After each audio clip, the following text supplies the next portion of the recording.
नमस्कार दोस्तों, स्वागत है आपका ऑनलाइन स्टडी आरएस में। आज हम विशेषण व उसके भेदों के बारे में जानेंगे। विशेषण क्या होता है? संज्ञा अथवा सर्वनाम की विशेषता बताने वाले शब्दों को विशेषण कहते हैं। अब कई बार क्या होता है कि विशेषण और विशेष्य को एक ही मान लेते हैं, लेकिन विशेषण अलग होता है और विशेष्य अलग होता है। विशेषण वह होता है जो शब्द की विशेषता बताते हैं और विशेष्य जिसकी विशेषता बताई जाती है। अब देखो, उदाहरण द्वारा अच्छे से समझ में आ जाएगा। जैसे मोटा लड़का हंस पड़ा, इसमें यहाँ पर क्या है? मोटा क्या है? विशेषण है, और लड़का क्या है? विशेष्य है। विशेष्य क्या होता है? संज्ञा होता है। अब देखो, जैसे किसी व्यक्ति, वस्तु, स्थान, भाव आदि के नाम को संज्ञा कहते हैं ना, तो लड़का क्या है?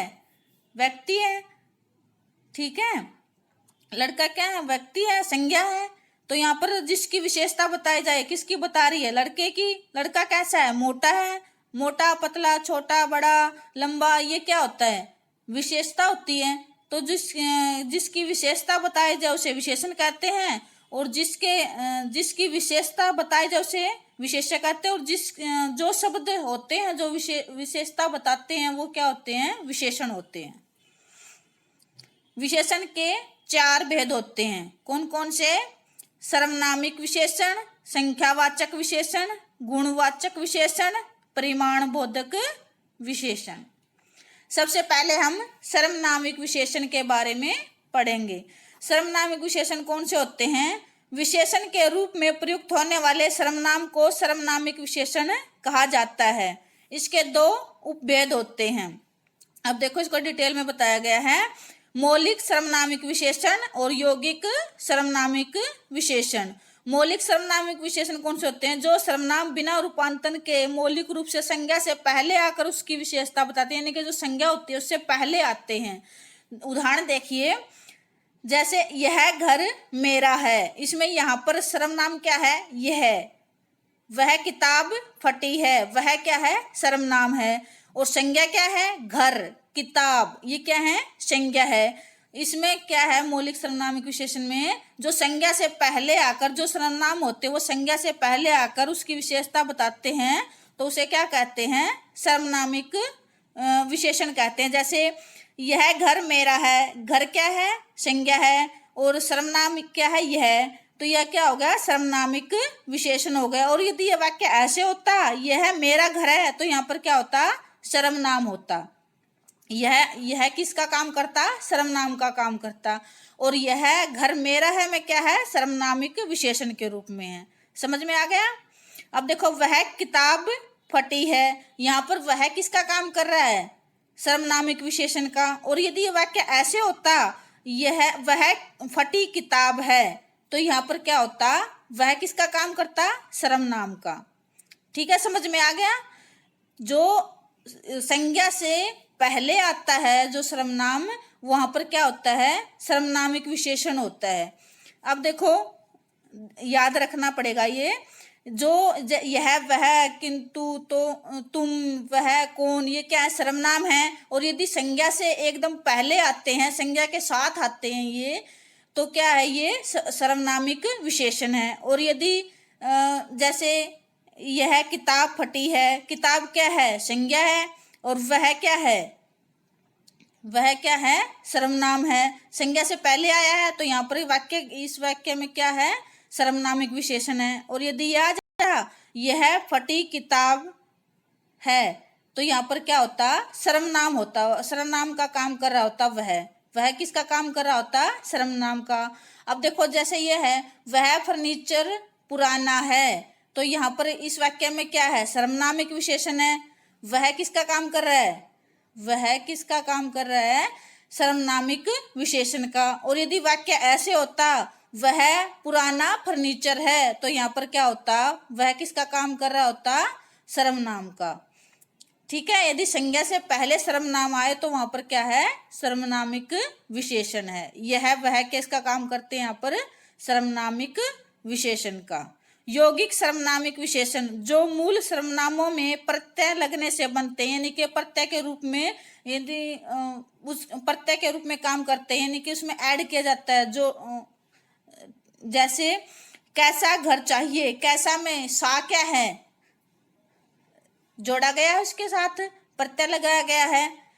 सा, कैसा, सा क्या है, प्रत्यय लगाया गया है। कैसा घर चाहिए, जैसा देश वैसा भेष, है ना। तो यहाँ पर क्या है, सा क्या है, प्रत्यय के रूप में प्रयोग हुआ है।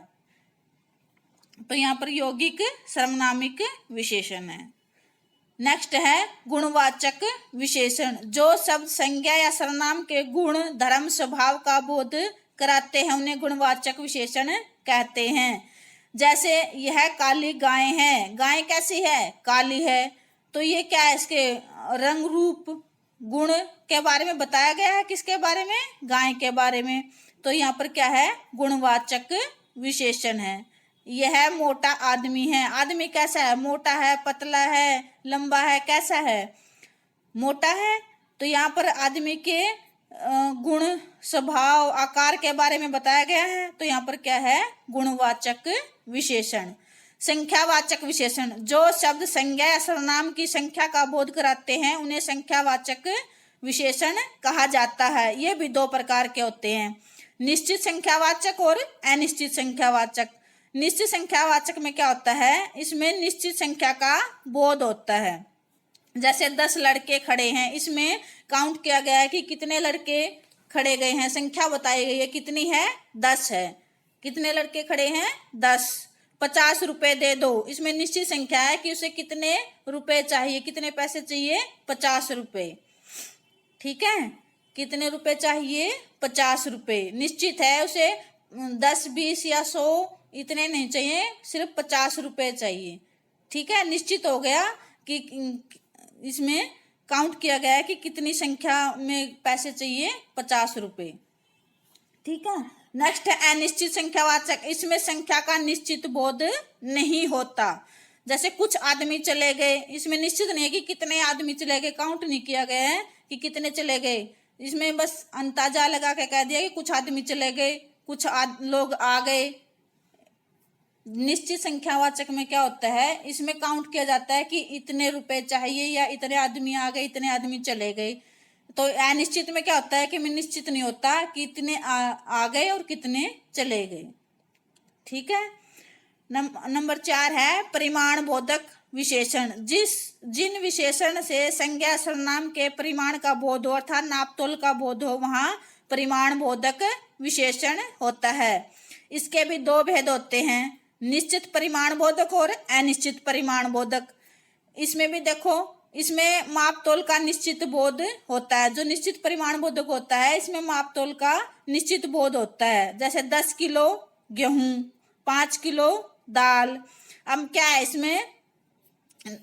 इसमें ये भी ध्यान रखना है, जैसे निश्चित संख्यावाचक है वैसे ही निश्चित अनिश्चित परिमाण बोधक है। लेकिन इसमें अंतर क्या है, अंतर ये है जो निश्चित संख्यावाचक है उसमें संख्या काउंट की जाती है, इतने किलो, इतने मतलब इतने आदमी, इतने रुपए।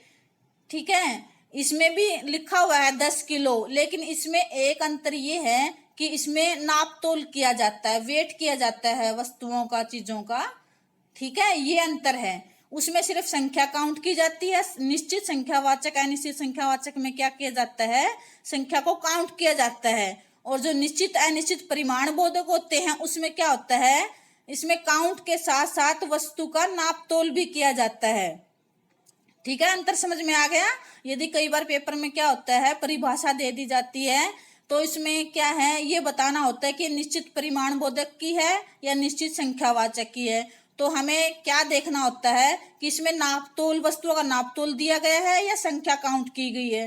ठीक है, जहां पर नापतोल किया जाए, वस्तुओं का वेट किया जाए, तो वहां पर क्या है, परिमाण बोधक होता है। और जो जिसमें संख्या को काउंट करके लिख दिया जाता है क्या, उसमें निश्चित संख्यावाचक होती है। ठीक है, अब देखो इसमें जैसे दिया गया 10 किलो गेहूं, इसमें कितने किलो है, 10 किलो है, लेकिन उसका वेट किया गया है, किस वस्तु का वेट किया गया है। जो वस्तु होती है, जो चीजें होती हैं, उनका वेट किया गया है कि ये 10 किलो गेहूं है, 5 किलो दाल है। ठीक है, 1 लीटर दूध है, नापा गया है उसे। जिस वस्तु का नापतोल किया जाए, वेट किया जाए, तो वो क्या होता है, परिमाण बोधक, निश्चित परिमाण बोधक होता है। ठीक है। अनिश्चित परिमाण बोधक, इसमें माप तोल का निश्चित बोध नहीं होता है। जैसे हमने संख्यावाचक का किया था ना, अनिश्चित, जिसमें कोई संख्या कोई निश्चित काउंट नहीं होता, भाई कितने आ गए कितने चले गए, इस वैसे ही अनिश्चित परिमाण बोधक होता है। इसमें जो वस्तुओं का वेट किया जाता है उसमें निश्चित नहीं होता कि कितना होता है, वैसे ही डाल दिया जाता है। जैसे थोड़ा दूध, जैसे हमने वैसे ही अंदाजा लगा के थोड़ा सा डाल दिया, उसमें पता नहीं होता कि कितने लीटर दूध है। ठीक है। कुछ आटा, ये नहीं पता 2 किलो 4 किलो 10 किलो कितना आटा है, बस यूं कह दिया कि कुछ आटा, इसमें निश्चित नहीं है, तो वहां पर क्या हो गया, अनिश्चित परिमाण बोधक विशेषण। परिविशेषण, परिविशेषण भी होता है। वो क्या होता है, वे सब जो विशेषण की विशेषता बताते हैं उन्हें परिविशेषण कहते हैं। अब देखो उदाहरण देख के समझ में आएगा। जैसे वह बहुत तेज दौड़ता है। अब देखो यदि ये दिया होता वह तेज दौड़ता है तो क्या होता, विशेषण हो जाता। वह बहुत तेज दौड़ता है, बहुत क्या हो गया, परिविशेषण, यानी विशेषण की जो विशेषता बताते हैं उन्हें परिविशेषण कहते हैं। जो विशेषण से पहले आते हैं और उसकी विशेषण की विशेषता बताते हैं उन्हें परिविशेषण कहते हैं। पर मैंने पहले विशेषण की भी विशेषता बताया, उन्हें परिविशेषण कहते हैं। सीता अत्यंत सुंदर है। सीता सुंदर है तो इसमें क्या हो गया, विशेषण हो गया। सीता की विशेषता बताई गई कि वो सुंदर है, लेकिन इसने क्या कहा गया है, अत्यंत सुंदर है, यानी कि सुंदर तो है लेकिन बहुत सुंदर है, अत्यंत सुंदर है। तो इसमें सुंदर की भी विशेषता बताई गई है कि वो सुंदर ही नहीं, अत्यंत सुंदर है, बहुत सुंदर है। तो विशेषण क्या है, सुंदर, और उसकी भी विशेषता बताई गई है। तो क्या यहाँ पर क्या हो गया, परिविशेषण। टॉपिक अच्छे से समझ में आ गया होगा। नेक्स्ट वीडियो में नए टॉपिक के साथ मिलेंगे। धन्यवाद।